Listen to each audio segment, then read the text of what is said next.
Salve, eu sou o Rogério, esse é o Sem Tempo, contando as melhores histórias. Bom, essa é a parte 2 de Cidade Invisível, onde eu vou comentar um pouco mais sobre a série. Essa parte tem spoiler, então já tô avisando aqui. Eu fiz a parte 1, lancei faz aí 2 dias. Se você não viu, vai lá, corre ver. E se você ainda não assistiu a primeira temporada, que foi lançada em 2021 de Cidade Invisível, recomendo que você assista antes de ver esse vídeo, porque vai ter spoiler pra caramba. Eu vou falar sobre a trama, eu vou falar sobre as criaturas, o que eu achei, enfim, o que aconteceu. Agora, se você não liga pra spoiler e quer saber o que aconteceu e tudo mais, beleza, só conta e risco, vai que vai. Você sempre soube que existia, né, Gabriela? Você ia rir da minha cara se me ouvisse falando assim.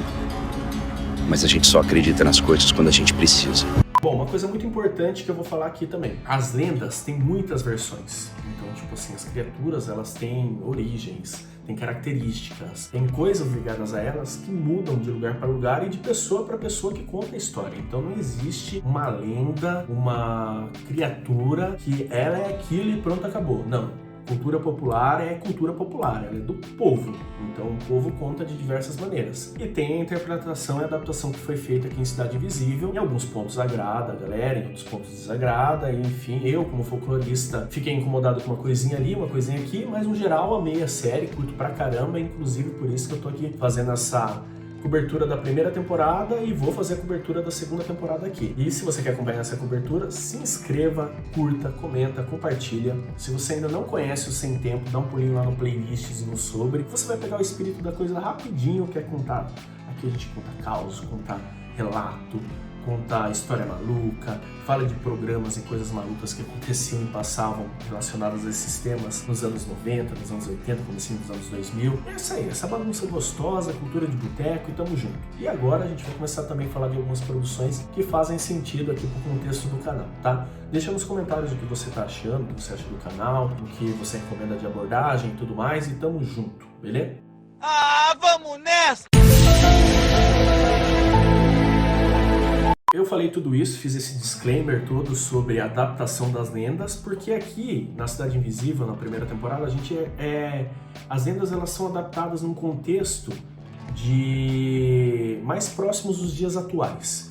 Então as lendas elas foram adaptadas para viverem numa situação de como são os nossos dias atuais. Ah, Rogério, aquele não é o Rio de Janeiro verdadeiro. Bom, as lendas elas são trazidas para um contexto de dias atuais. Então, tipo assim, ah, Rogério, o Rio de Janeiro que tá lá não é o Rio de Janeiro verdadeiro, é o Rio de Janeiro adaptado. Sim, só que as lendas também passaram por essa adaptação. E aí todo é um contexto que eu expliquei com o disclaimer anterior. E aí você vai encontrar as lendas tendo que viver num cenário urbano, porque a colonização chegou, as cidades cresceram, viraram metrópoles, eles invadiram as florestas e eles não podiam mais viver como eles viviam nos tempos, nos séculos passados, dentro da floresta, fazendo o que eles faziam. E aí você vai encontrar o Saci vivendo como um adolescente morador de situação de rua, o Curupira também está na mesma situação. Aí você vai ter a Cuca, que é dona de um bar e faz muito sentido pelo lance da feitiçaria, da bruxaria e tudo mais. Você tem o Tutu, que é o ajudante dela, que também faz muito sentido ele estar do lado da Cuca, porque tanto a Cuca quanto o Tutu, eles são assim da família dos bicho-papões do nosso folclore. São criaturas que eles assustam as crianças por N motivos, crianças que bagunçam e tudo mais, enfim. E são criaturas que se transformam. A Cuca não é a Cuca do sítio do Pica-Pau Amarelo aqui, não é a Cuca jacaré. E a Cuca tradicionalzona, assim, a mais contada, também não é aquele jacaré que o Monteiro Lobato apresentou no sítio do Pica-Pau Amarelo. Oh my God! A Cuca tradicional era uma feiticeira, uma bruxa bem padrãozinha, assim, era uma idosa, velha, muito feia, que a magia, mexer com magia negra, acabou estragando a aparência dela e tudo mais. Porém, ela se transforma. Então ela pode virar uma mulher bonita, ela pode virar outros animais, ela pode, enfim, ser quem ela quer ser. E na série, ela é Inês, né, interpretada pela Alessandra Negrini, que é uma bela mulher, dona do bar lá e tudo mais, e protege as outras entidades, do jeito dela e tal, as entidades até questionam e tudo mais, mas é o jeito delas ali, eles vivem ali meio que próximos para se ajudar.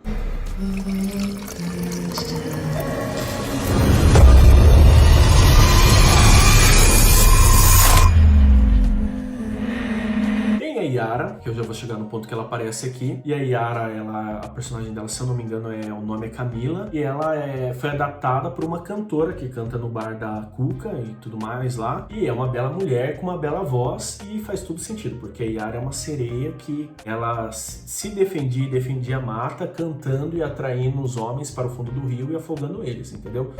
E depois eu conto mais um pouco sobre a história da Yara, por que ela virou Yara e como ela virou Yara, tá? Aí você tem o Boto, cor-de-rosa, que aparece ali também, enfim. Ele aparece bem como é mesmo a lenda dele. Eu acho que ele e o Saci, as lendas quando são contadas ali, como eles surgiram, são as mais parecidas com a tradicional, assim, tá? Ele é o Boto, é um que nas noites de lua cheia, perto das festas juninas, se transforma em homem, sai do rio, no caso ali ele sai do mar, e vai lá e namora as mulheres, tem filhos com elas e volta pro mar e deixa as mulheres sozinhas.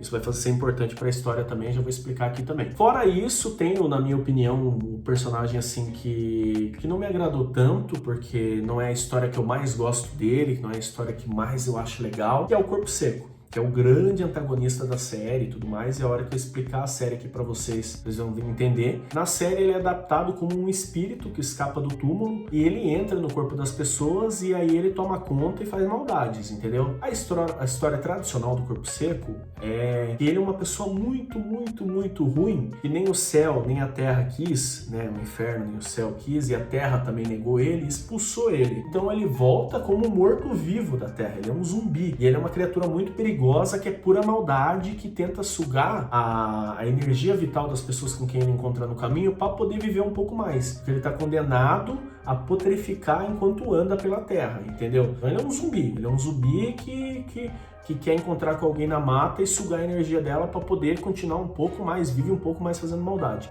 Ah, agora eu entendi! Agora eu saquei! Agora todas as peças se encaixaram! Na série ele se torna um espírito que invade os corpos das pessoas. Enfim, foi adaptado assim. Bom, acho que falei de todas as lendas mais ou menos que acontecem lá, e agora eu vou falar bem o resumão da história.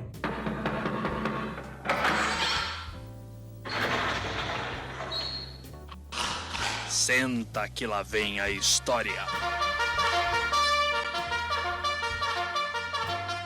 No começo da série, o Eric passa por uma situação traumática lá, onde numa festa junina, inclusive, ele tá com a esposa e com a filha ali, começa um grande incêndio, e no futuro a gente vai descobrir que aquele grande incêndio foi causado por causa de uma corporação gigante, uma construtora que quer todo aquele lugar ali para fazer imóveis, empreendimentos imobiliários. Nesse momento que tem um incêndio, a filha dele corre pra mata e a esposa vai atrás. Eles conseguem salvar a filha, mas não salvam a esposa. Só que a esposa, ele nota, como ele é policial, ele tem a perícia e tudo mais assim e tal, e também uma pessoa que viveu no mato ali, tem o conhecimento, ele percebe que não foi nem a fumaça, como eles dizem ali, que matou ela, e que nem foi um acidente, uma queda, alguma coisa assim, um fogo. Ela é encontrada morta de uma maneira muito esquisita, sabe? Ela, tipo, tá com os olhos translúcidos, tal, no chão, de um jeito muito, assim, estranho, que ele nota que é um bagulho esquisito. Passa isso, passa um tempo, ele continua investigando em paralelo, as autoridades deram como uma morte pela fumaça, pelo incêndio, mas ele continua investigando em paralelo. E um dia, no caminho do trabalho para casa, da casa para o trabalho, e ele vê um pessoal na praia em volta do boto cor-de-rosa, um boto mesmo ali que tá morto na praia. E aí ele desce e vai averiguar o que é, porque ele é policial ambiental. E chegando lá, ele vê que já tinha algumas pessoas, inclusive a Camila, que é Yara, tentando pegar aquele boto e levar para outro lugar, porque ela queria proteger a identidade das entidades folclóricas que por ali estavam. Só que ele, como policial ambiental, com autoridade, ele fica com o corpo do boto cor-de-rosa, coloca na traseira ali do carro dele e leva para casa dele. Aí, eu não sei se ele tenta levar pro lugar correto lá, mas não pode deixar lá, mas enfim, aí vai parar na casa dele. E quando ele chega na casa dele, ele vai olhar o boto, como é que ele tá, e o boto se transformou em homem. E aí aquilo causa uma estranheza gigantesca nele. Aí ele começa a acreditar mais ainda no sobrenatural, né? E dentro daquela situação, sem saber o que fazer, porque ele sabia que se ele chamasse os colegas policiais e tudo mais, ele poderia passar a se tornar... como que se fala mesmo? Passar a se tornar um possível culpado, causador da morte da pessoa ali. ele pega o corpo do Boto Cor-de-Rosa, que está em formato de homem, e leva e larga na mata. E depois é encontrado, é levado para o IML, e aí é quando a gente é apresentado para a Cuca, porque a Cuca vai lá e ela se desfaz do corpo do Boto para que as pessoas não estudem, não percebam que aquilo era uma entidade, e beleza. E aí ele vê que a Cuca foi lá, ele acha o nome da pessoa, que é a Cuca, Inês, e vai até o bar da Cuca. Lá ele é enfeitiçado, e ele é enfeitiçado pela Yara quando ela tá cantando e tudo mais, e ela faz o que a lenda tradicional dela diz que é o habitual. Leva ele até o mar e tenta afogar ele, só que ela não consegue afogar ele porque ele não é um ser humano comum. E aí essa é outra parte que começa a ser desenvolvida da história do Eric aqui, do personagem. Então, ele escapa da Yara, volta para casa e começa a tentar entender o que está acontecendo ali, dessas entidades sobrenaturais, o que está acontecendo com ele e tal, e vai conversar com uma pessoa que explica para ele que as entidades sempre existiram. E ele começa a investigar o seu próprio passado até descobrir que ele é filho do Boto, inclusive o Boto que ele achou lá e que depois aconteceu tudo que eu comentei aqui. E por isso, ele não pode ser morto por outra entidade da maneira que como aconteceu ali. Ele meio que também é protegido pelas energias espirituais ali da mata, do mar e de tudo mais. E aí essa parte se desenvolve, ele descobre o passado dele, ele descobre que as entidades existem e ele descobre o interesse dessa grande corporação imobiliária em destruir a mata ali. Porém, o que está causando a morte das criaturas do folclore? Porque aí depois ele vê que a morte da esposa dele é semelhante à morte do pai dele, que é o Boto, e depois ele também percebe que outras coisas aconteceram ali nesse sentido, e ele vê que tudo isso está relacionado ao espírito do primeiro, do cara que fundou essa corporação e foi para lá pra mata, e aí ele foi morto e foi enterrado ali, enfim, e aí o espírito dele acabou se tornando o corpo seco da maneira como eu comentei que foi adaptado aqui. E aí existem dois paralelos, eles não estão bem juntos, mas eles correm meio que para o mesmo lado, onde o corpo seco quer vingança das outras entidades, inclusive da Cuca, porque foi a Cuca que aprisionou o espírito dele naquela cova rasa ali, e ao mesmo tempo a corporação quer vingança pela morte do homem, quer botar a floresta abaixo. Existe um embate quando tudo ali é descoberto. O final da série eu achei um pouco corrido, mais corrido do que eu tô falando aqui do vídeo, porque daí o corpo seco ele aparece, e aí ele invade o corpo da filha do Eric, depois passa pro corpo do Eric, ele mata, aí isso gera uma revolta. O Saci já morreu também por causa do corpo seco que tá no corpo da criança, e aí o Curupira, que tava lá junto com o Saci, era muito amigo do Saci, quer vingança e vai atrás dele pra matar ele. E nisso, ele com o corpo seco no corpo, ele luta com o Curupira e tem um desfecho que a Cuca consegue separar os dois ali antes que fosse o final, e eles conseguem livrar o corpo dele do espírito do corpo seco. E aí a Cuca, o final acaba com a série acaba com a Cuca levando ele pra mata e de alguma maneira vai curar ele pra começar a segunda temporada agora. Basicamente essa é a história. Acho que eu falei de uma maneira muito corrida, talvez um pouco confusa, mas basicamente é isso. Como eu falei, gostei de toda a adaptação. É muito legal a maneira como eles conseguiram deixar as lendas com características mais urbanas. É muito legal a cenografia, os figurinos, a imagem, a fotografia é muito bonita da série, recomendo pra caramba. E pra mim, o que não me agradou tanto realmente foi só essa adaptação do corpo seco, porque as outras lendas elas passaram por mudanças, mas foram mudanças que não impactaram tanto. A Yara, que eu comentei que ia falar aqui, a Yara ela tem a história dela, que ela era filha do pajé e que ela enfrentou, ela era uma grande guerreira, queria ser guerreira, mas as tradições da tribo não permitiam. E aí um dia os caras,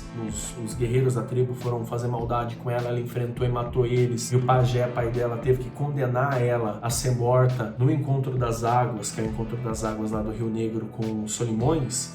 Só que aí ela é abençoada pela lua e os peixes e o rio salvam ela e tornam ela. Beleza, é todo um contexto de lenda amazônica, né? Uma lenda bem de Manaus. O Boto também, o Boto para algumas pessoas que não sabem, para as pessoas mais íntimas, o Boto, o nome dele é Manaus, então ele é de lá. Só que essas duas lendas, elas tiveram a adaptação delas mais para um contexto urbano e de uma maneira mais integrada ali do que era o tradicional, do que era o novo.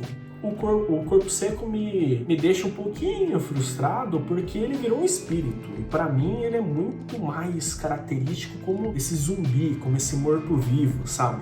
E é bem legal, assim, sabe? E logo vocês vão entender por que o Corpo Seco pega tanto em mim, porque tem um projeto meu que tá pra sair aí que envolve, enfim, vocês vão entender, então. E foi o que me desagradou um pouco. No final da série, o desenvolvimento ali foi um pouco corrido, no sentido de as coisas aconteceram muito rápido. Até como eu contei aqui, contei de uma maneira muito rápida. E talvez se tivéssemos 2 episódios a mais, as coisas pudessem ser mais bem desenvolvidas, explicar um pouco mais o lance ali do Eric com a família dele, o Corpo Seco se vingando de tudo, a grande corporação e tudo mais. Mas enfim, eu acredito que foi uma série que abriu portas, ela foi top 10 em mais de 50 países, alguns dizem que é a série brasileira mais popular na nova era aí, por causa dos streamings e tudo mais. Eu acho incrível, porque é um projeto, como eu falei, que abraça a cultura e ao mesmo tempo abraça esse entretenimento novo. E agora eu acredito que a segunda temporada vai ser uma coisa mais calma, uma coisa mais pausada, que vai falar um pouco mais das lendas, das coisas que acontecem ali. Eu acredito que não vai ter mais essa parte da grande companhia imobiliária tomando conta, vai ser uma coisa mais mitológica. Essa é a minha expectativa e a gente vai passar a acompanhar. Algumas pessoas já devem ter até assistido, porque esse episódio aqui, esse vídeo, tá indo no ar depois da estreia que foi ontem, tá? Bom, é isso. Espero que vocês tenham gostado desse resumão, desse compilado de tudo, das lendas e de tudo mais. Se vocês querem que eu fale com mais carinho de alguma lenda específica ou de algum tema específico da série, deixa lá nos comentários que vai ser um prazer tá destrinchando um pouco mais. Tem aqui no canal relatos do Saci, relatos do Curupira, relatos da Cuca, do Tutu, tem relatos do Saci pra caramba, porque o Saci tentou matar metade da minha família aí, brincando, só foi meu avô e meu pai, mas é o que me tornou até folclorista, então é legal se vocês puderem assistir esse vídeo. Vai ter muito mais, eu não tenho nenhum relato ainda contado aqui nos vídeos de Yara, vou preparar um vídeo bem legal para poder contar aqui nos próximos dias, e integrar com esses vídeos aqui de Cidade Invisível, e eu acho que o caminho é esse. Se vocês quiserem alguma outra coisa, abordagem diferente, deixa nos comentários que vai ser um prazer estar fazendo. Tamo junto, é nóis, até o próximo vídeo.